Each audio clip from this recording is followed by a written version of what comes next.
And so, in the absence of my phone, we're utilizing the newly liberated iPad in order to have the conversation today. What the heck? Oh, there we are. Whoa! Good lord, this camera is freaking shoddy. I forgot how bad this camera is. Oh, it's just dirty. Never mind. It's still kind of shoddy though. But yeah, we're talking to a person today who knows the things, because we only invite people here that know things. Like, we can't. I don't like having conversations that don't know things. That's kind of trash. Welcome. It begins. How are you? There we go. Hot what? What was the question? How are you? Oh, child. You know, I've been doing stuff. I mean, that's good. But overall, I can't lie. I've been super busy, like just every day busy, top to bottom busy. It's the morning to night busy. But that's good if I'm busy. Busyness I guess. is very good. It means moves are being made. I've started making moves to escape life, and I'm enjoying it a little too much right now. Listen, unfortunately, with the things I'm trying to get done this year, I can't slow down. So it's just been a lot of planning, working, planning, and trying to keep it all balanced while I still have, like 9 to 5 stuff. Oh, indeed. So, I was explaining that to a kung fu master today, because he was like, why don't you come a lot? And I was like, I can't freaking be here all the time, because in order to make money to come here, I need to have the money to come here, but I can't spend all my money to come here because I'm not trying to do this for my entire life. So in order to be multifaceted, I have to balance my multifacetedness so that I don't burn out and stuff gets done. And it's kind of hard for people that don't do that to understand. yeah, I look to the young TikTokers with jealousy every time I'm scrolling through idly, like, dang, to be 16 with no rent and no other responsibilities. Man, I just wasted those years. I could have been starting up the business then, but I was too busy doing whatever. So, but no, it's been a lot. I've been making a lot of content. A lot of things are coming down the pipeline. It's just genuinely really, really hardworking, trying to mitigate all of the extra stuff, because right when you're doing your very, very best, life is like, you know what, sis, let me slide on in and jaggle things around.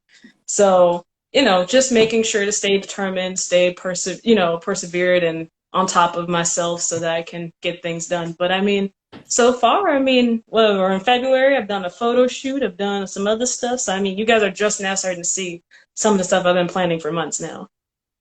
Greatness. It's always good to see these plans come to fruition, because a lot of people don't do. They rely on faith. And faith without works is freaking dead. So I'll be hyped to see all these things you're doing. And I have an interesting question for you.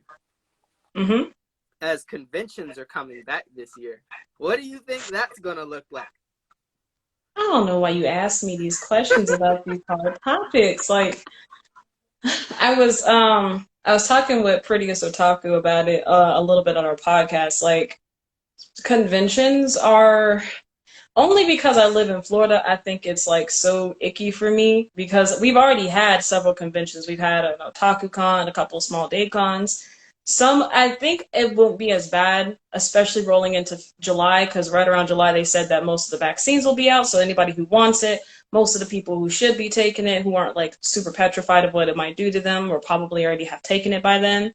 So that'll help to mitigate some of the COVID fears. I guess my biggest issue with cons, so what I'm afraid of, is just the fact that people have been pretty much cooped up in their house to some level of degree for the last year. Literally since, it'll be a full year coming in March. Well, yeah, coming next month. So even like myself, and I actually go out from time to time, I still do stuff outside of the house. Like, but it's been a while since I've been to a club or been to a bar, or like been around like more than 5, maybe 6 people at a time, or like being within my group, don't talk to nobody else kind of deal. So it's super concerning, partly because I'm just like, everyone's going to come out there, and I've already seen it on like some of the con reels, like people go out there, they're in their cosplay, no mask on, no social distancing, like, hey bro, what's up, I ain't seen you since 2019 kind of deal. And I'm just like, that's cute and all, but safety first.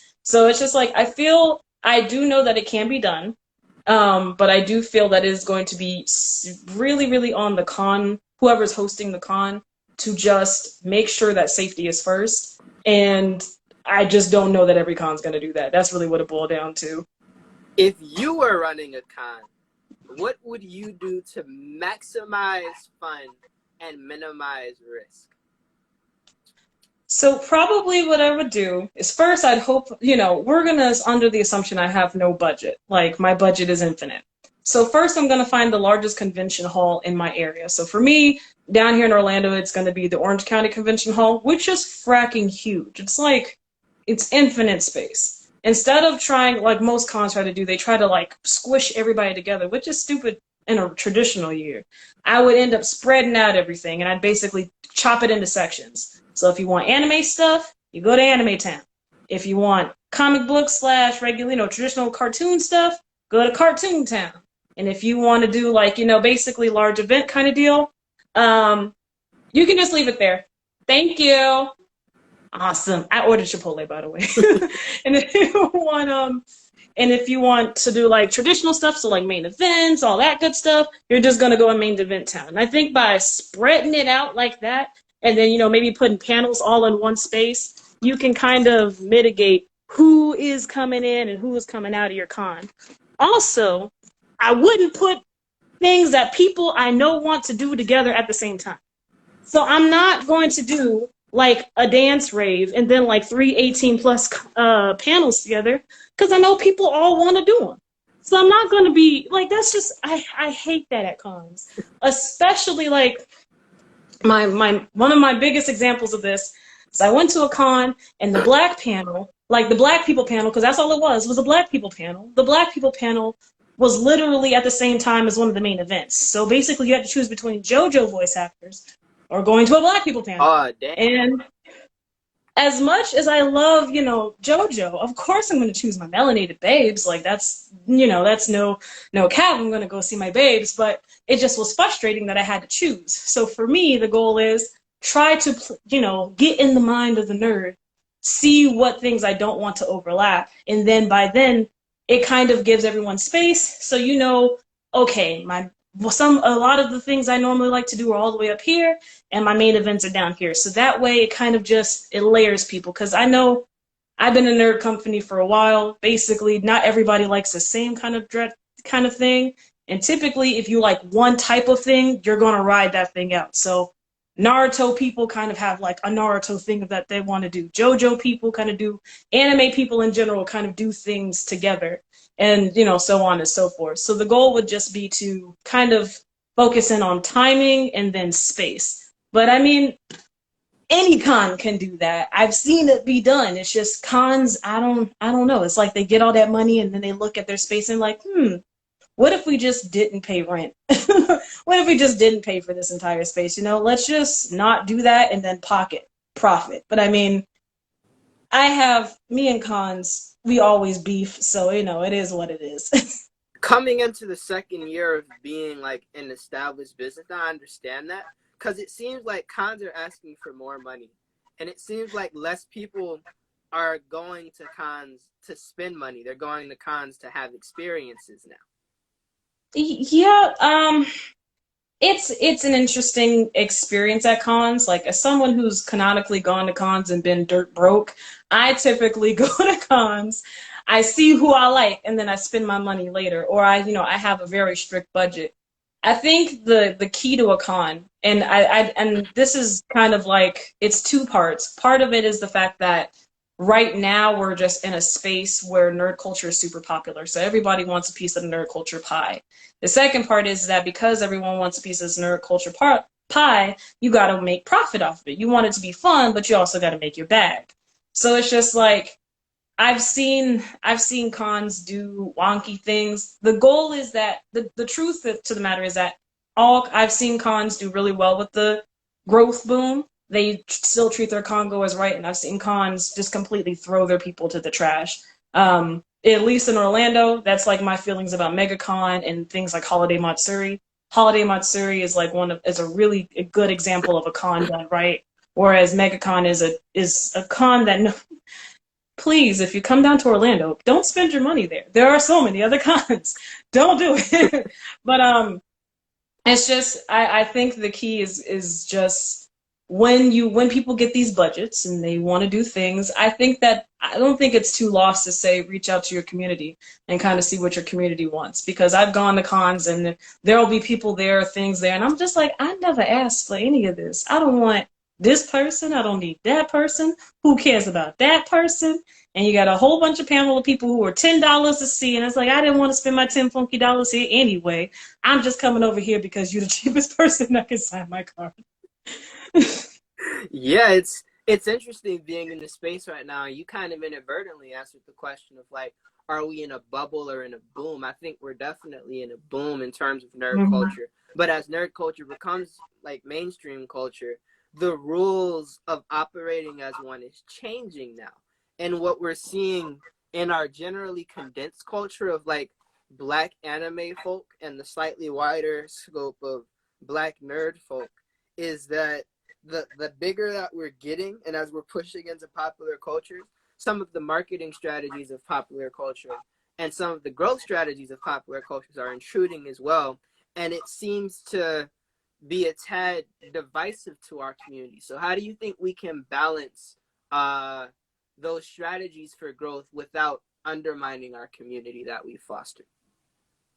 Well, I'll start off by saying that I've always felt that the nerd culture is not necessarily a separate culture, only just a small mini, organism, an example of what our bigger culture is. So the same things that we see in mainstream popular culture. So you're talking to, hello, sour love you. So like, just being blunt, racism, fat phobia, xenophobia, whatever kind of crap that mainstream culture does, we're going to do it in here. So it's not so much as I feel like those things have always been there. People have always been trying to be divisive in it. The goal is that I think that we, as a group, should keep our autonomy, try to do our best to stay true to our roots. So that is the community portion, making sure that we value, that we show love to who loves. So if, we got to the top, if someone makes it to the top, that you reach down your hand to pull everybody back up. If we can just maintain the community piece of, the connectiveness, the networking, then I think it really doesn't matter who tries to come in, because I've seen it time and time again. The community is going to, it's self-protecting. If someone try to come in and start something, as long as we are a community, we'll end up just pushing that on out. I think you're right. And it's good to see like Blurred Lover just went live. And he's one of those individuals who like supports the community heavy and the community supports him. Navy Montella started doing a whole bunch of lives and he does the same thing. Right. Who else is there? Don the Blazing Demon knows freaking everybody. That man Right. is putting in work and been putting in work for a freaking long time. And it's good to see. It's really good to see. Because as an artist, like, we don't have to engage with people. People, like, come to engage with us because we have, like, a service. Typically, I've seen this community. I'm just now seeing a lot of people who are just kind of like, look, 2 years ago, they were nobody. They had 100 or 200 followers, and now they're these huge platforms with almost 1,000 or 10,000 or, some even 20,000 followers. So I really do believe that the community is, if anything, stronger than ever. And I think that is, I can't remember what it is. I think Blurred Fleet, it was a big thing. Like, he was recruiting people a long time ago. And now you can see what that is now. Like, the Blurred Fleet is almost like this undercover Illuminati group that orchestrates everything. But, like, also, if you knew about it beforehand, you're like, yeah, I know him. I knew when he started.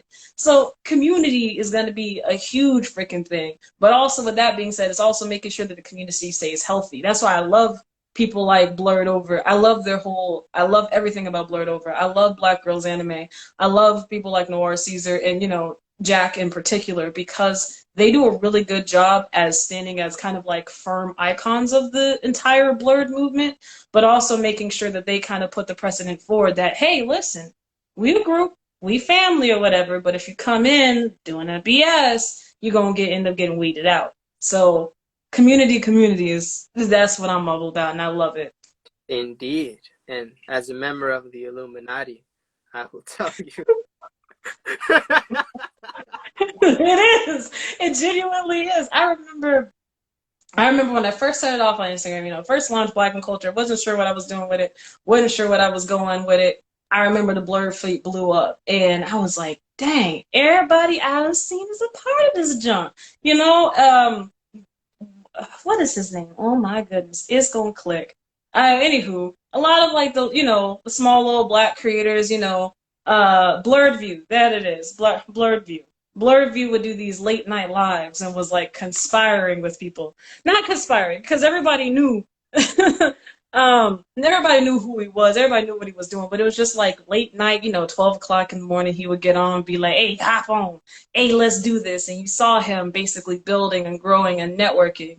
And then, next thing you know, you turn around, all these people that he basically networked with, if you notice, all of them got the same kind of following platform. They all got, at least 10,000 followers across the board. So the community is super, super important.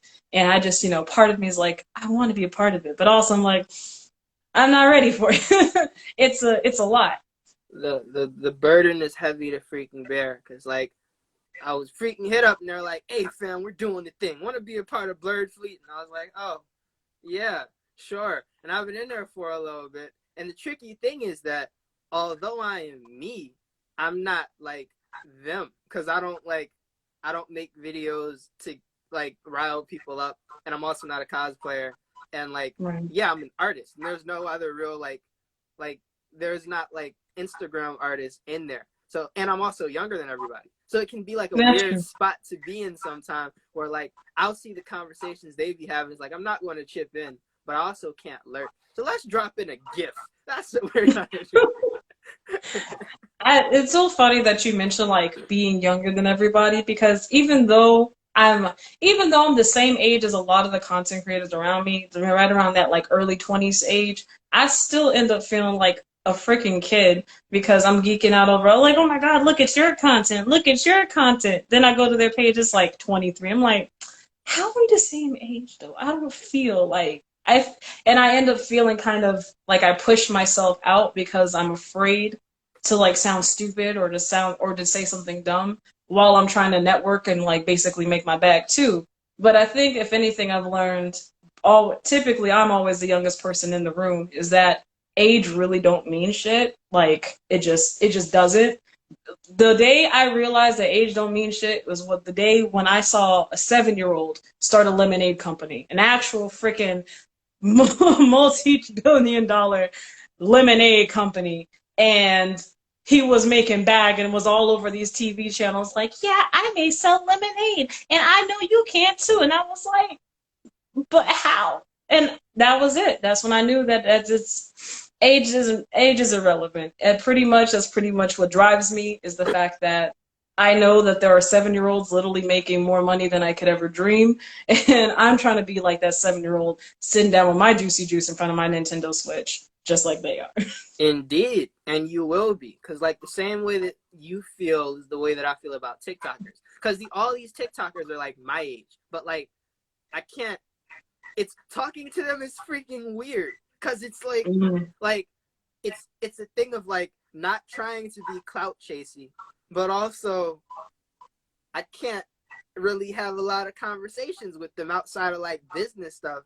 And not everybody wants to talk about business or make moves. Whereas like all I do is make moves. So it's weird. And I guess if I had socialized better as a child, I probably wouldn't have to worry about this.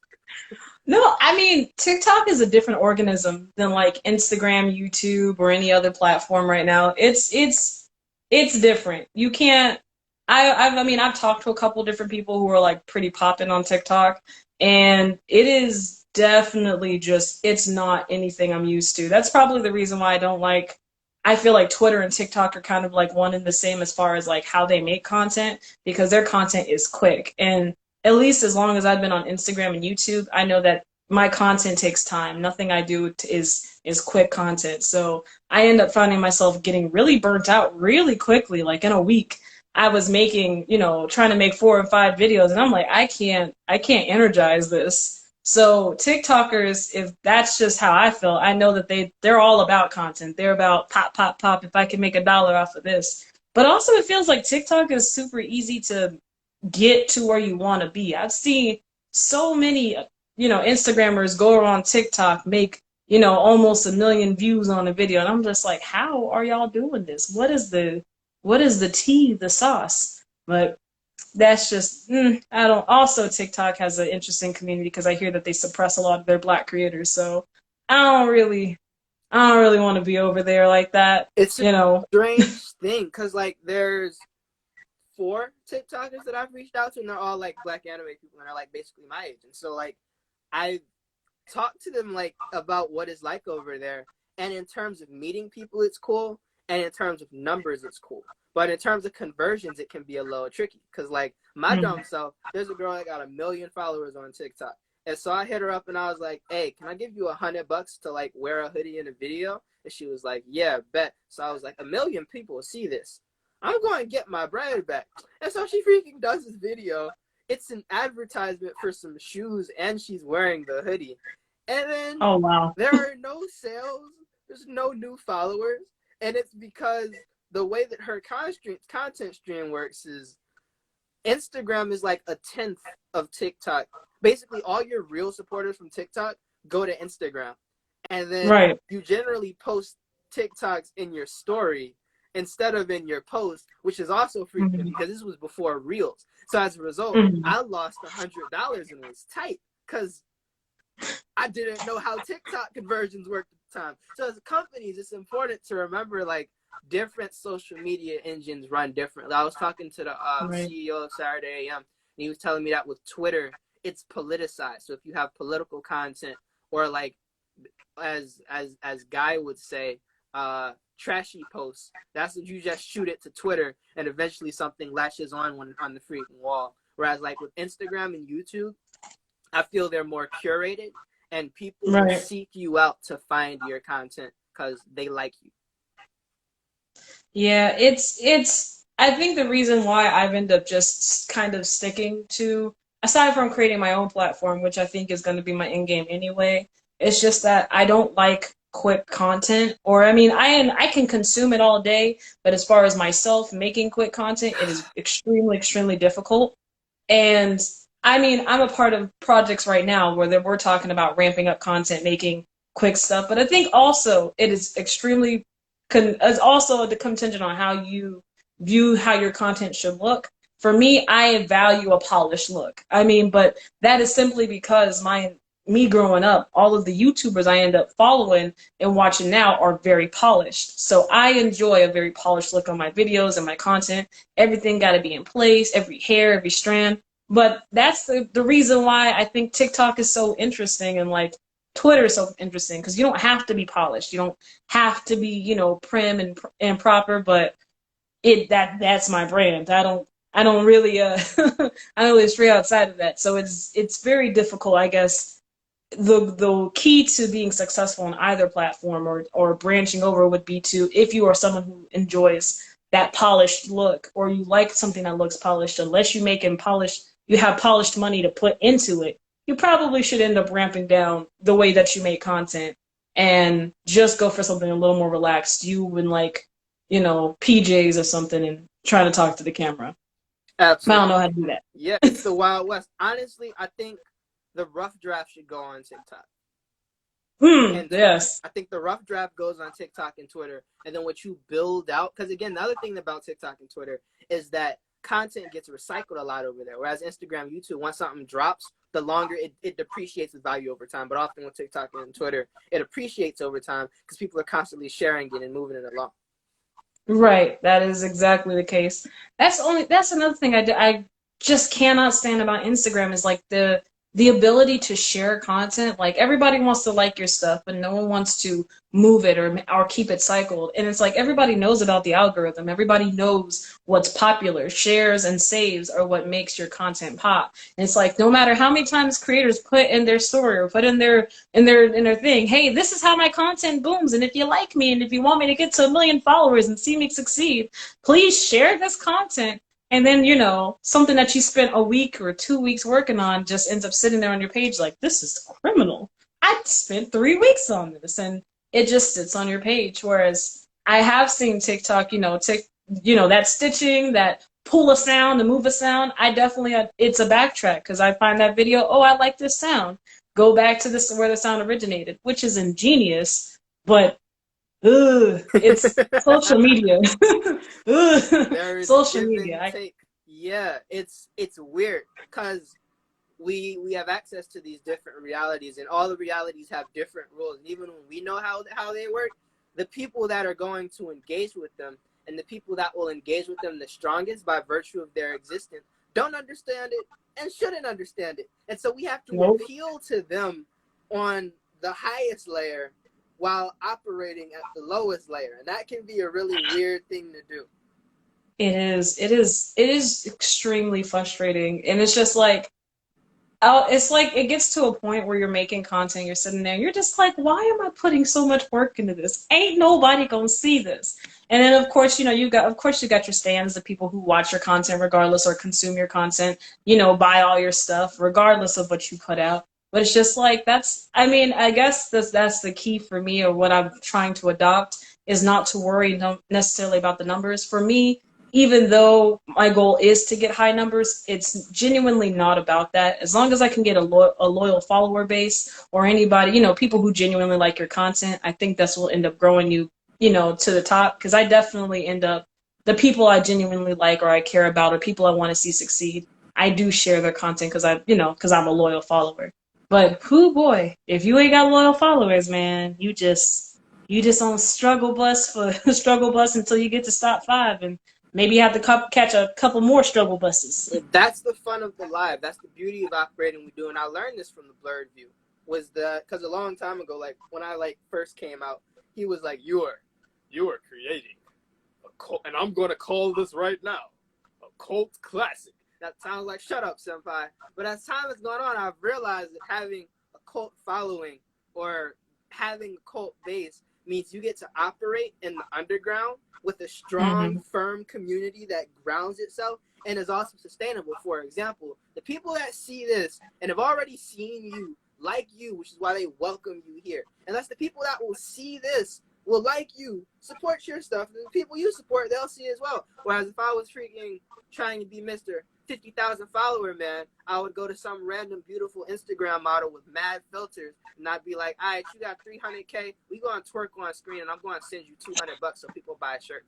And it would work, but that circle of support wasn't the same. Instead, it would be a circle of clout chasing, and that always ends poorly. I mean, you know, I'm just trying to get to the clout. I'm trying to find somebody who will clout chase me. You know, your girl I'm not gonna claim brokenness or anything, but you know, your girl is financially tapped, you know, a little pressed. If you need a little but bit, you know, I think that's the reason why we as content creators, we end up pouring so much of ourselves into the content, is because, you know, I always talk, even me and my partner will always joke, he's like, I can't wait till you become rich and famous, and then I can be like, I know her, I'm with her, no one else can be around her. And it's just like, I think it's so cute that y'all all see ahead of me, because right now all I can see is till March and that's where my content stops. But I mean, I think that's kind of if you want your brand to be bigger, kind of that manifesting thing, you gotta see beyond. I mean, that's how all the people that we follow now started off as nothing. We followed them, and now, you know, Black Girls Anime is partnering with Netflix apparently. So it's good stuff. You just gotta see beyond where you are now. Indeed, and if you want a drop of clout, you can do the thing that works automatically in the Black nerd culture. Well, what is it, apparel? Because everyone sells apparel. You could always just trash Black men. I'm through. No, I could never. I mean, I could. I definitely could.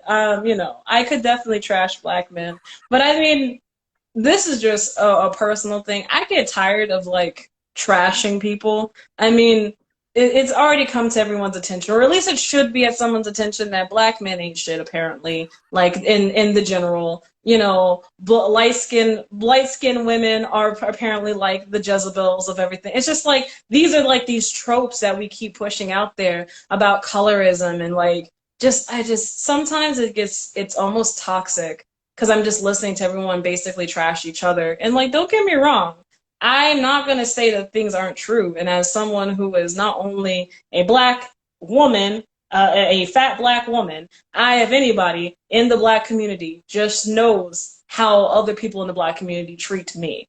But at the same time, if we're already in a space, and you know, my TikTok is filled with people talking about, you know, black men, we need to do better.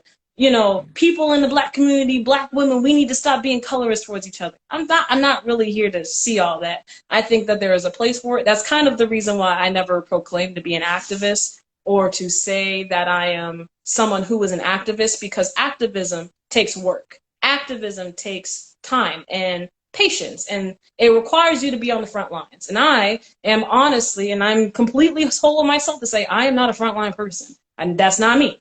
I'm never going to do that. I post some kind of activist stuff. I'll repost what y'all post, but that's not me. I'm not going to sit up here and get on the soapbox talking about how, you know, people ain't shit or whatnot. That's just not something I'm going to do. My goal is to entertain, to educate, and hopefully make the place better. So that's what BlaquenKulture is about. That all that other shit just ain't me. So that's what I do. Over your clapping. You good? We're making the community better by like actively doing things to actively educate people in ways where they'll listen. That's beautiful. Good job. And that brings me to my freaking second question. The concept of power. What do you think about the concept of power? Oh, it all depends on its context in general. Like, where are you applying this power? I mean, everything for me, a word can lead to another word, but in simple terms, power is as subjective as its context. It all depends on what you're putting it on. Power in itself is I feel is like almost like a construct in itself. You know, it all depends on how you're thinking about it. So if you're talking, you would have to put a subject to it. So we're talking about like power in relationships, power and, you know, in money, power in race, power in, like, there has to be something to it. So what kind of power am I analyzing? Superpowers. I've been watching WandaVision. I have not been watching WandaVision, and everyone keeps telling me how I'm lame because I don't watch it, but also no one's going to pay for my Disney Plus subscription, so everyone get off my back. Thank you. I've been about like making like a Patreon. And on the highest tier, it's like, well, you've shipped into getting our subscriptions now, so here you go. Here's the login.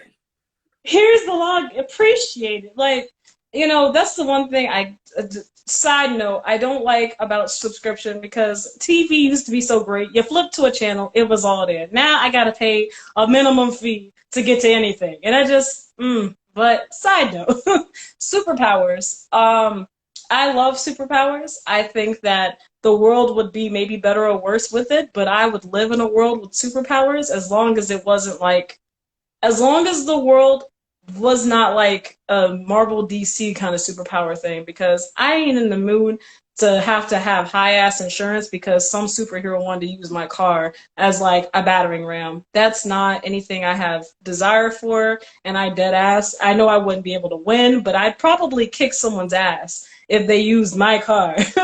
So you want like I have My Hero Academia superpower world. That would probably, yeah, I could definitely vibe with that. I mean, the chances of me getting a really dope, like, amazing superpower, you know, it's 50-50. I feel like my personality and my already base coolness would maybe give me the cool superpower, but also my subjective luck would probably get me a superpower that looks cool, but I don't know, it has like a stupid gimmick, like I can only use it for 10 seconds. So, I mean, I could still do it, you know, as long as my whole thing was, as long as I don't have like a long nose, a long neck, weird earlobes, as long as I look a person, we Gucci. But the moment the moment the Lord or the gods or whatever of that universe is like, all right, sis, not only are you gonna be quirkless, or you're just gonna have the lamest quirk. You're just like, your feet gonna be 3 sizes too big. You can never like wear regular shoes, big shoes for your life. And that would hurt my heart. And I'd off myself. I don't want that. Try again. Get reincarnated. Reroll. Reroll. Redo a healer type shit. Somebody said, what would your superpower be? Oh my goodness. I'm so glad that you asked. For me, I've always been obsessed with blood abilities. So like we're talking about, blood bending from Avatar, or like Dead Man Wonderland type deal. Anything that's kind of like blood turning into a weapon is just super freaking dope. And that would probably be my superpower. I'd be some form of vampire bloodbender kind of deal, because that is just dope. Dang. Have you heard of Taboo Tattoo before? No. Is it anime, manga, cartoon? What are we talking about? It is a manga that got an anime, but it was one of those anime where like all the young animators decided to work on it, so it's crazy, but the story is kind of weak. But Taboo Tattoo is about these people who have these tattoos, and everybody activates a different way. So like there's a girl who like holds chalk, and if she breaks the chalk, then her power is activated, she can use them. And there's a dude that has like these blood powers, and if he bleeds, then he gets like blood kinesis, and he can make like blades and stuff out of his blood and fight with it. But the caveat is, the more he uses it, the less blood he has, and so he'll pass out if he goes all out. That's true. So see, I already thought about that. So the cool thing is if I had a blood ability, I would be able to take other people's blood and use it as my own. Oh. I already thought about that. See, ain't no weak ones around here. I'm finna use everybody blood, vampire style. That would be scary. You use a little bit of water to slice somebody open, and you just pull all the blood out of your body and have like 3 gallons. I shouldn't know that, but I saw Dexter. You have 3 gallons just to wage war with people. Yeah, it's just, I don't know. I've always thought of this concept of like someone using a really detailed blood ability. I don't know. Probably maybe it'll be some kind of idea comic down the line that I'll curate, but like that is my genuine ability. A close second, if I couldn't get that ability, I would probably just be basic and choose a mimicry ability, because if I can't have one, I want them all, and I'm not upset to say it, It doesn't make me lame, it just makes me fickle, and I can't choose, so that's why I'm a mimicker. Or it makes you Give me Tyler. That would be scary. Just running up to people like, well, have you seen Heroes? Yes, I have seen Heroes. Yeah. Skylar is by far the scariest villain I've ever seen in the show. Also, Sour Love says, when do you freaking watch anime? Out here drawing parallels between anime characters and our amazing guest. This is great. Oh, if she can use her blood as projectiles and a sword, that's scary.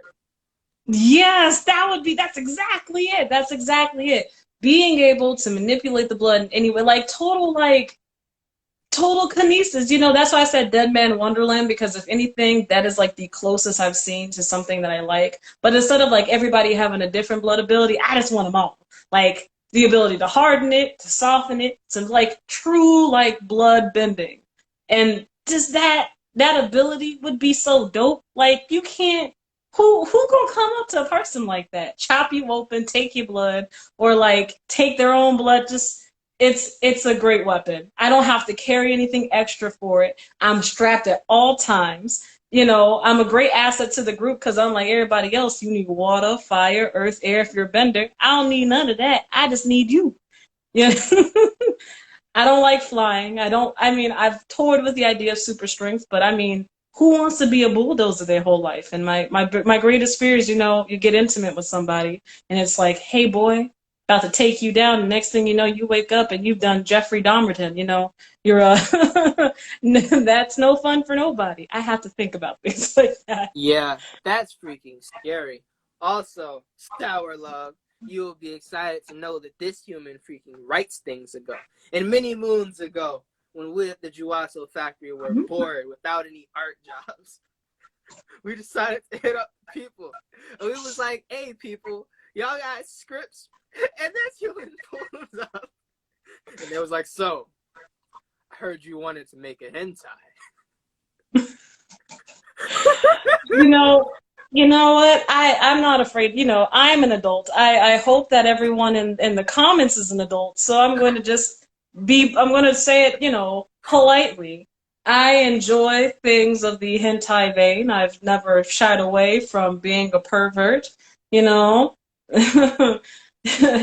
daisuki desu. But it is just what it is. And I definitely have watched him. I mean, I'm talking about, I remember Newgrounds, y'all. If any one of y'all old enough to remember Newgrounds, I was a Newgrounds player. I was an avid, anytime someone dropped a Flash game, Newgrounds player. So, I own a pretty cute little collection of hentai. So, I mean, it's all about that for me. So when someone says that you're going to try a new project and you want to try something dope, I always like to, as the intellectual that I am, I try to take things I like and I try to take it to the next level. So when he was like, well, let's, I kind of want to make a hentai on the live, I was like, you know what? Let's do it. So I got in my brain, I was like, you know what if this hentai not only was a hentai, but also talked about social constructs and also talked about society and also killed a lot of people because blood and gore. And I sent it to him and I was like, tell me what you think. And he was like, I can't do this. I can't draw this. I can't do this. And I was like, you wimped out. You can't, it's okay though. I'm okay with it. I'm okay. Do it justice. Cause the problem is, it was like actually dope. And so I was like, oh, wow, I got to draw angels and gore. Right? And freaking buildings? Dang, let's come back to this soon. So, we're going to wait until we have a studio for that one. Because, good God. Oh man, okay. So I'm gonna answer this question. I'm sorry, I got a janky little phone, y'all. My apologies. Just Tessa, Tyron, my favorite. Well, first off, I'm not gonna let you off the hook about Bible Black. If that is your favorite hentai, sir, I'm not trying to flame you. Dang. But it just means you may need to open your eyes. Wow. To the plethora of hentai that is out there. She really called it basic. I'm not calling him basic. I would never do that. That is disrespectful. Tyron, you're not basic. You just stuck in 2015. And we've got to upgrade. It's 2021. Years have passed.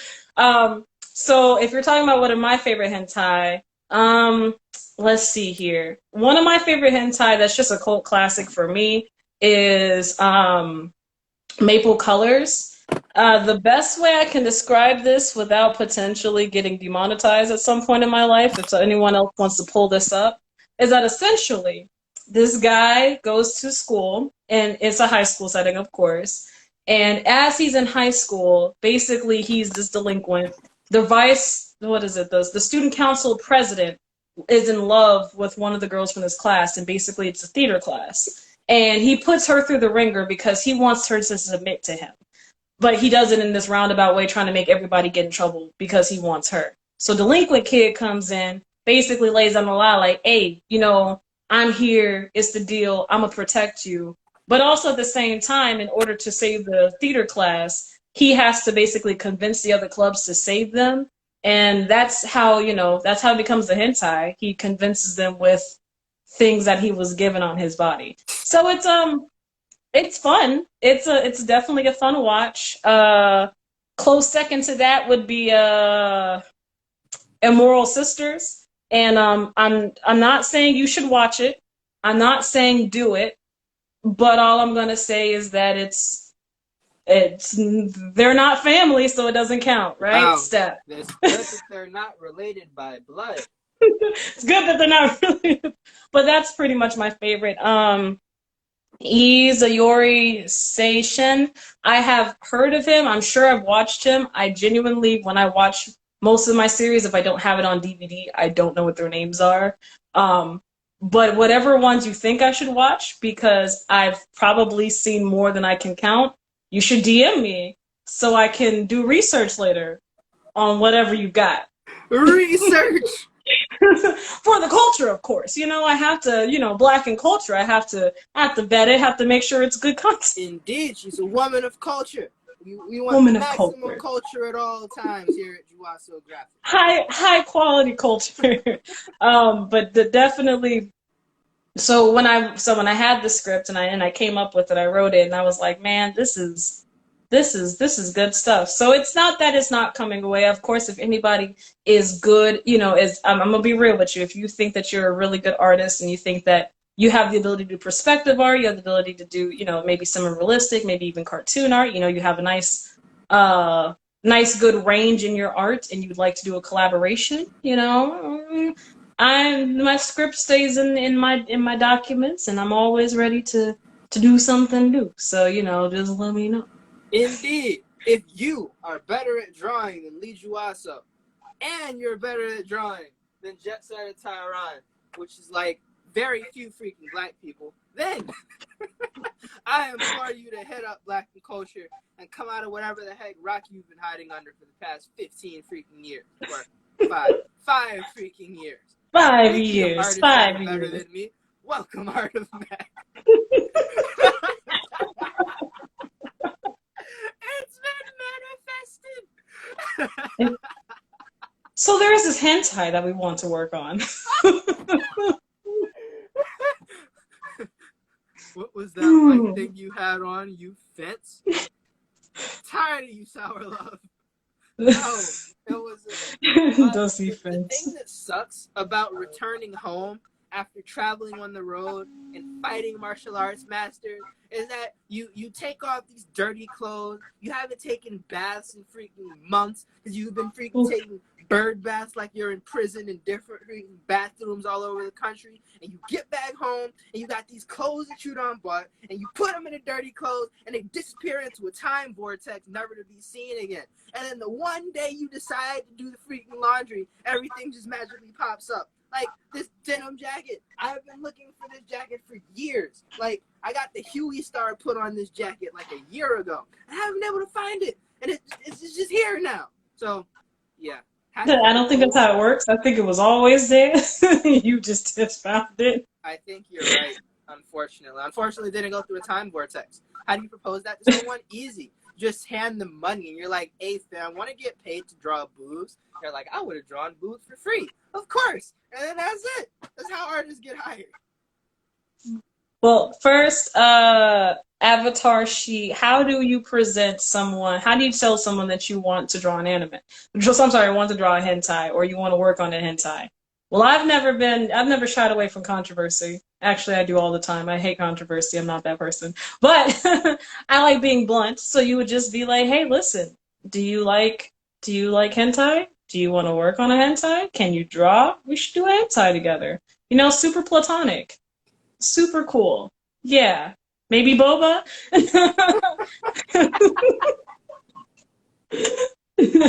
and Sour Love, as far as the blood power, I'm digging it too. That's why, I'm holding it down in the back of my mind for something I want to do with it later, but I haven't quite decided what it is. The blood can be acidic if you make it. But eventually Sour Love will write something. And when he does, I'm going to be so excited that fan art will be dropped. Ooh, Sour Love, I did not know that you are a writer. If you want to co-write something, I haven't written creatively in a while. Typically, I do a lot of analysis writing. But if you want to do some kind of creative collaboration, I'm always down, I'm trying to quit my job, so anything that'll make us money, hey, King Gang, that deal. Oh, your name is Baby Metal. How cute. I love that band. Do you actually listen to Baby Metal? Because if you do, points. I can't give you anything, but there are points, fictional points. Brownie points, particularly. Fictional points are amazing. It upsets me that I've recently discovered, well, not recently now, it's been like 2 months, but I discovered My Chemical Romance. And it upset me that I liked it so much, but like there was no other white people music that could fill that void. And so I was just like soaking in the freaking like Black Parade album and then their earlier stuff, and I was like, this is what heaven must feel like. And eventually I found Pierce the Veil. And Pierce the Veil is like everything that I like about My Chemical Romance, but there's a girl doing it and there's better guitar stuff. I was like, this is from freaking God. So, but again, that's it. It's just them two freaking bands, and everything else is like close. But there will be something a little, like there will be a little too much screaming, or the voice will be a little bit annoying, or the hooks will be stupid, or they'll randomly say something about Satan, and it's like, dang, can't do this anymore. Listen. Then you haven't even enjoyed the very void of emo music. Like how I could go on and on, hun, about just music. Real quickly though, Avatar, She, and Sour Love. So weaknesses for the blood ability would, one, if you run out of blood, I think that there should be some kind of limit. Like, I think that it would be cool to have like a blood god, but also that, yeah, you're right. Probably like running out of blood, or I think also you have to think about how are they accessing this blood from their body. So like, if depending on like how they have to, do they have to cut themselves open? Like, how much blood can they pull out of this lesion? Like I agree. I haven't thought about the weakness, but if y'all can think about the weakness and let me know, then maybe we can figure this out. Causing you to faint and pass out, I agree. As far as bands that I have, like bands that mean a lot to me, probably, well, I just started listening to them. I just started listening to Bring Me the Horizon. And only reason why I even listened to them is because TikTok, of course. I was on TikTok, and it was that song, Can You Feel My Heart? And I was like, oh my God, this brings me back to 2010 when I was sitting in the stairwell listening to Miku Hatsune, and then I switched over, that kind of deal. So wow. It was... Oh, honey, you know I'm a Vocaloid fan. Like, I have no choice. If I'm a true child of nerdism, I have to be a Vocaloid fan. This is the only way. But then there would be cult classic Linkin Park. I mean, absolute classic Linkin Park. Like, who can get better than them? Meh. Oh my goodness! Don't say that out loud. You'll cause a riot. I think Linkin Park had a phase. I think what's the movie? The Optimus Prime movie, Transformers, pre-Transformers. Them, and I think for them there was like before Transformers and after Transformers. After Transformers, things changed, but before Transformers, it was good stuff. It was solid. It was solid music. They sold out and made an album with Jay-Z and just acknowledged that they were going to be vultures for the rest of their lives. Listen, I think we've already discussed my feelings about sellouts. If you know what, child, call me a sellout, because I'll sell out real quick. If someone offering me a bigger and better bag to do the same work I was already doing, but instead they'll put me on mainstream TV, child, every day I'll sell out. Of course I'll turn back around, extend the hand, be like, all right, homies, now, I eat, everybody eat. But at the same time, you can't eat off of nothing. We can't keep having Popeyes every night, One night I might want to go to Ruth Chris. I'm trying to eat at Eddie V's one night, So I don't think there's anything bad. I think that people who say sellout, it should only really pertain to when you move so far from your core that you no longer support the fan base that got you there. Then I feel like you're a sellout. But if you're still doing the same thing that the fans have always loved, and you're still being supportive to the fans, I don't think that there's any problem in quote unquote selling out, especially if it's going to help you reach a wider audience. A wider audience, indeed. I might. A wider audience. That's exactly right.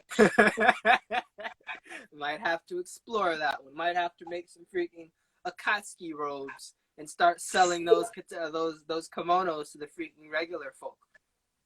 Listen, I definitely have some ideas. I'm thinking about doing things for the summer because I definitely feel like BlaquenKulture has been in business for almost 2 years. Definitely should have some kind of merch to share my love. But I always think that high quality merch is good. Like, as much as I love the cheap stuff, because your girl always ball on a budget, I do want like some kind of high quality piece. So like custom, not necessarily custom, but like unique Akatsuki robes would be super dope. Something with like maybe like an African print or something like that in the clouds instead of just like the red cloud. and or maybe like the outside is the print is the black and then like the red cloud or the black clouds instead, and then like it was lined with something really dope. That would be really cool. And then make matching headbands on that shit. Ciao. That'd be lit. I'd pay a hot $70 for that set. It'd be worth it. I'm not gonna make that happen because you just said it, but that's something that would that could be a freaking collab. Because I just got this red mudcloth like this red mudcloth material that came in. Snap! Mm. Why are you doing this? What? I'm just over here, you know.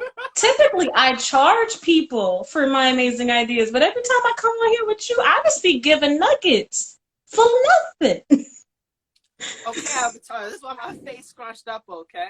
Because this is the... Okay, we're going to talk about two companies, okay? There's Hypeland and there's Namiware. They're like two sides of the same coin. So what Hypeland did is this man went to freaking business school and talked to Virgil Abloh and then got the license for Naruto. He got the license for Naruto and he got the license for freaking Hunter x Hunter.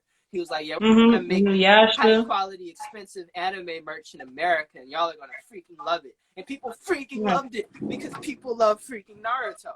Meanwhile, Namiware, this man was like, hey, we're going to get King Vader and all these California people that nerds like, and we're just going to start selling a whole bunch of bootleg anime merch. But the designs are going to be cool, so people are going to like it. And he freaking did it. And so on both sides, we have the Akatsuki puffer jacket that came from Namiware, and we have the Naruto puffer. I mean, the Akatsuki jacket came from freaking Hypeland, and then the Naruto puffer jacket came from freaking Namiware. So I'm looking at these things like, oh, so we're just taking things from Naruto, selling them to the people. You know what? And I'll say this.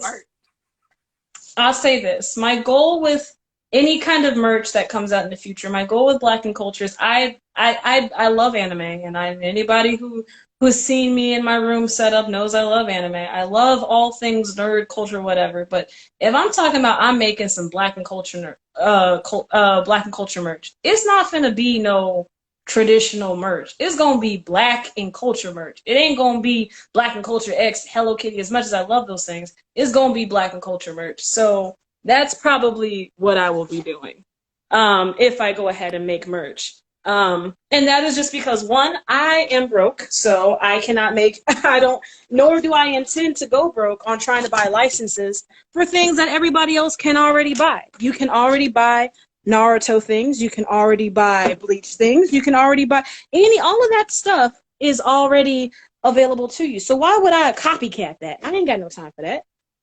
If you're going to buy BlaquenKulture merch, you're buying it because you like me. And if you like me, then you're going to love anything I put out.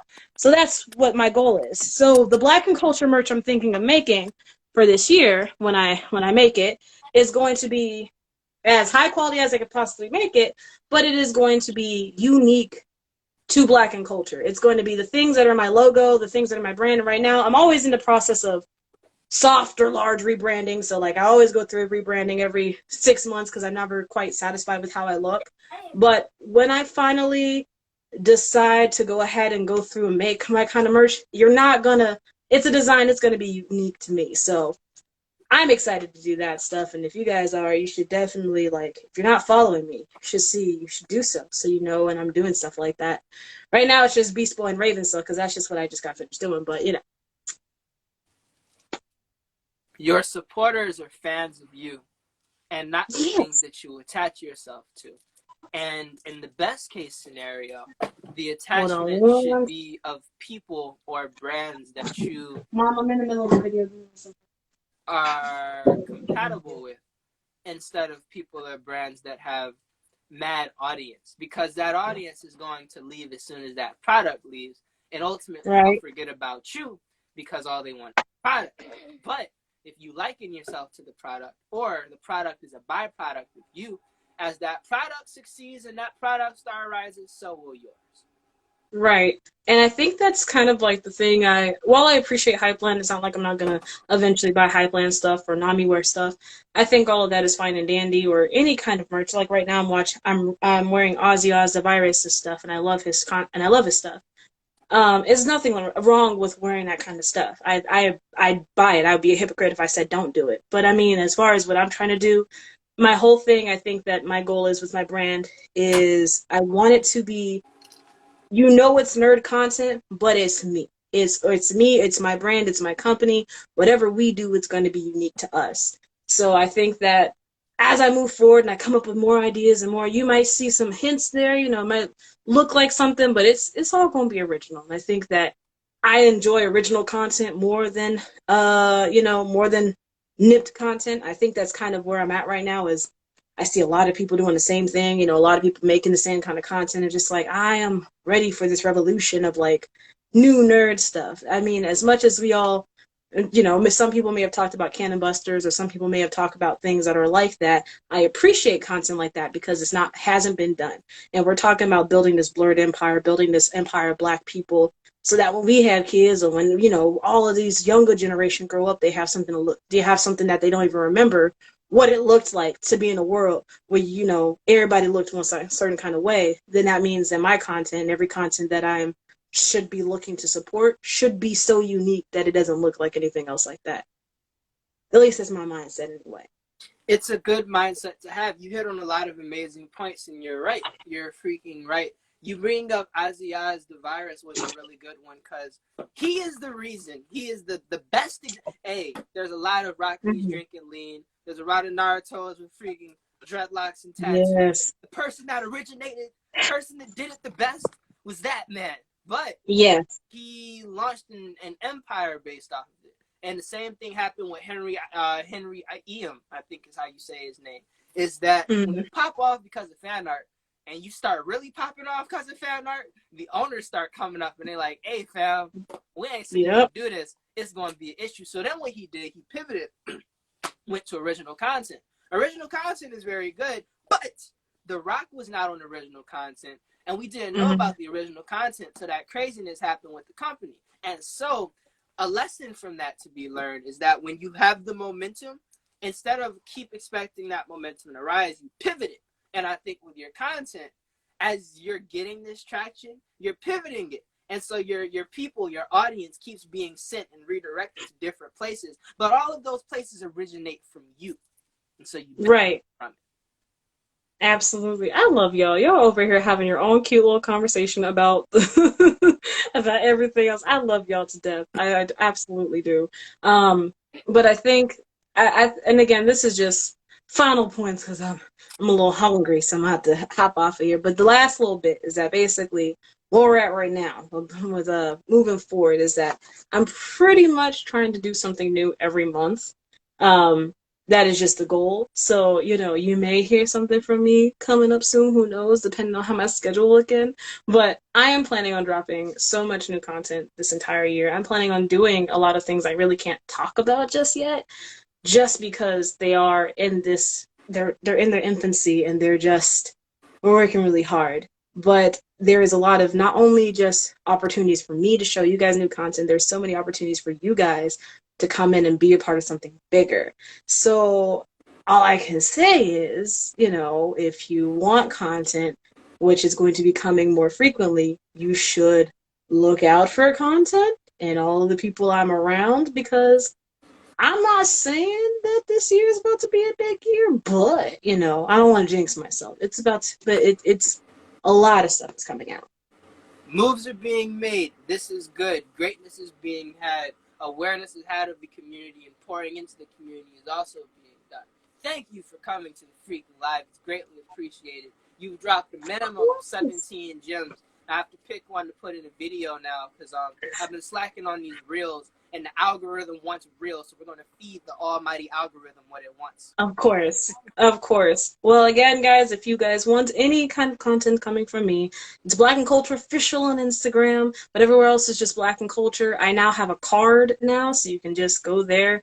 My podcast be popping off with the prettiest otaku, so y'all should definitely look at that because that was That's fun.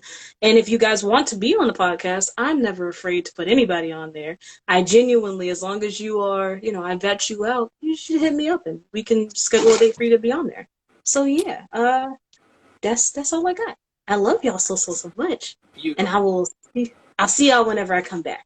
Great. And Juaso, thank you so much again for having me live. I appreciate you. Hey, this is what we find people before people get found. That way, I can say that I found you first. And everybody that shows you love, they'll be like, hey, who could have possibly beaten me? And until they won't be like, oh, Juaso, was you again? They'll be like, yes, it was I. Dio. It was you. All right, guys. You guys have a great night. Peace. All right. Are we going to stay in here for another 5 minutes? Y'all want to talk to Serene? Avatar, you want to pull up Black Anime Culture? Welcome. You missed the fire interview, but it's all good. Oh, look at that human with the immaculate camera. Are you selfieing? No, I'm vlogging. You're vlogging? Yes. With company equipment that's about to die? It is? Yes. Oh my. Bye, question mark? Your page lit. You live every day? I mean, yeah, I'm not traveling yet. When I start traveling, lives are going to stop. But we'll worry about that when the time comes. I'm using the Canon now. You're using the Canon? Not the Canon now. What do you mean the Canon? The one you gave Taki and then you took back. My camera? Yeah. Why? So I can make content and then delete it. That's... What? It's fun to make while it lasts, and then, it doesn't even matter if I post it or not. I just want to... You want to do stuff in front of the camera so that you don't feel like you're alone? I don't know if it's that, but it's just fun to me. Where are you off to next in your travels? Next, I'm going to see Avatar next week, and there will be training because she knows how to use a sword now. Then after that, I'm going to Minnesota to make moves and do matriarchal things. I wish I could go to Minnesota because I didn't even know that route existed. It's kind of fun how you're so close after knowing each other for 3 hours. She might judge me in my bonnet. Wow. I've seen you in a bonnet every single time I see you. So oh no, how horrible. A bonnet. Who would dare wear a freaking bonnet? Panda? Panda, you're alive. Welcome, Panda. Panda is an individual in California. Okay. She does panda things. Who the heck hit the request button? Oh. Avatar. That's who hit the request button. I gets to buy the mega bus. Yeah, Panda, I can't be in your comment section no more, fam. That's a dangerous game.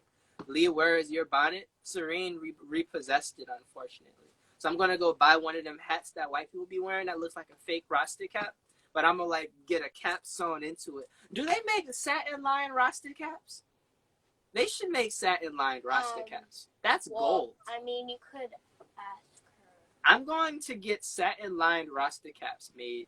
Because there's mad people out here with afros and do-rags now. And I feel like we need, afros and locks now. You can and I feel like we need that. You can ask Miss Ralph. I can ask. And it could be custom, too. It can be custom? We're going to have... How much was your kimono? Oh, you can't. My kimono cost $40 to make in labor and $40 to make in fabric. And he has to give me $50 because he used my fabric. I mean, I'm just going... All right, did I already give you $50? No. I didn't? Nope.